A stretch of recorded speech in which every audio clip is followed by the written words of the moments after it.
Zach, Jeff, thanks for joining me. Hey, Hey Steve. Steve, good to see you. Good to see you. We are taking another look at China, and it's still kind of ugly out there. Not that you guys aren't pretty, but China, not still the housing there, not looking so hot, and to the tune of a recent report of up to 90 million vacant units. And it gets worse because of demographics, the population's falling.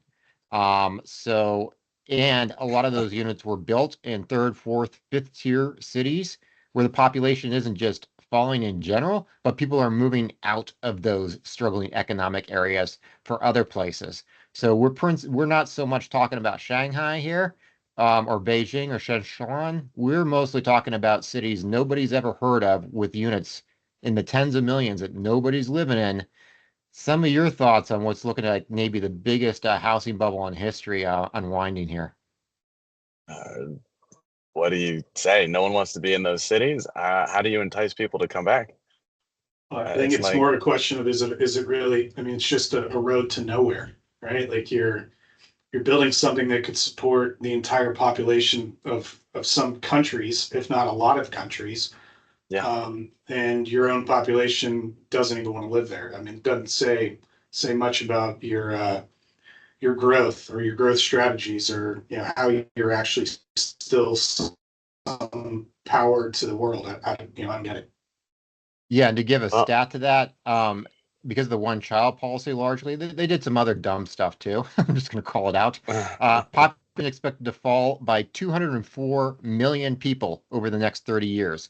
Um, yeah, in the real estate business, we would not call that a strong demand how feature. Yeah. how do you increase demand? I mean, do you import people from other countries and give them Chinese citizenship? I mean, this goes beyond some of our other videos where you're like, oh yeah, changing regulation, businesses want to be there. You couldn't give these units away, and it's overdeveloped. They couldn't be anything else because it's just no use for them. It's bad policy all the way around. Yeah, bad policy, bad economy. I mean, now you're gonna have cities that you've got nobody to maintain the maintenance on it or to do anything. You've got large, let's just call, sources or providers that provided all these materials, made a whole bunch of money, and now they may not be able to continue their business because there's no more development that's going to occur. It just sounds like bad policy, like Zach said. Yeah, and here's another stat. At least 60% of China's third, fourth, and fifth tier cities saw their population shrink from 2020 to 2023. Um, so yeah, I think Flight to quality. I mean, could you throw that one in there somehow? Like, the first and second tier cities are better cities because there's better quality, so that's where you migrate to. I mean, I just don't know.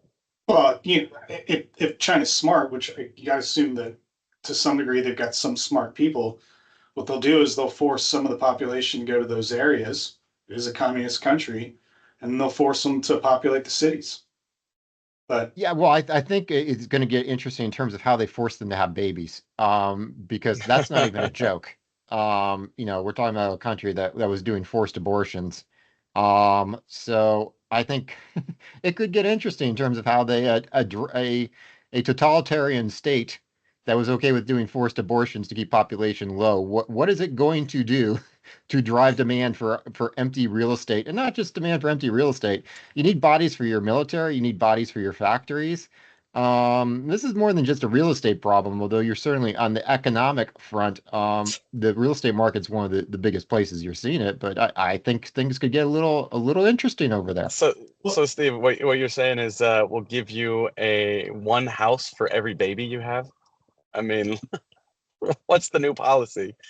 I think maybe let's watch. I mean, financial incentives have been done by other countries. I think China may actually already you're have some being nice. financial That's incentives that's go. just monetary manipulation at its Yeah. best. Call it Hmm. what it is. Yeah. And by the way, there's 90 million empty units. That they know they can do something with it. So they'll figure it out, or they'll let it crumble, and then they'll rebuild them at some point in the future.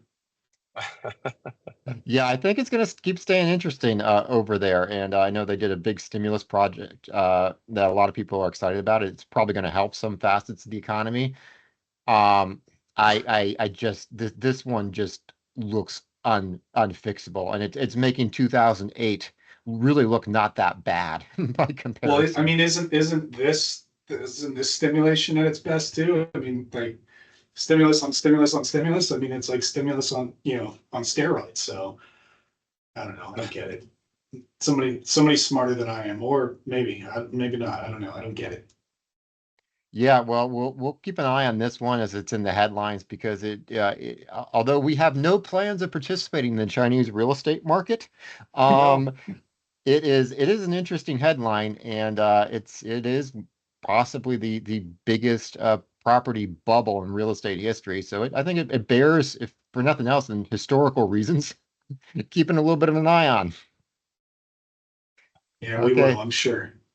All right. Thanks a lot, guys. Hey, if you enjoyed the video, give us a thumbs up, subscribe if you haven't, comment, let us know what we're missing about Chinese real estate because, Huh. not super active in that space. So we're probably missing a few things. Huh. Appreciate your comments. Subscribe to our website, our newsletter on our website, selectfincap.com, and get a look at exclusive commercial real estate investment opportunities as well as some weekly real estate news. Thanks a lot, guys. Thank you. Thanks, Dave.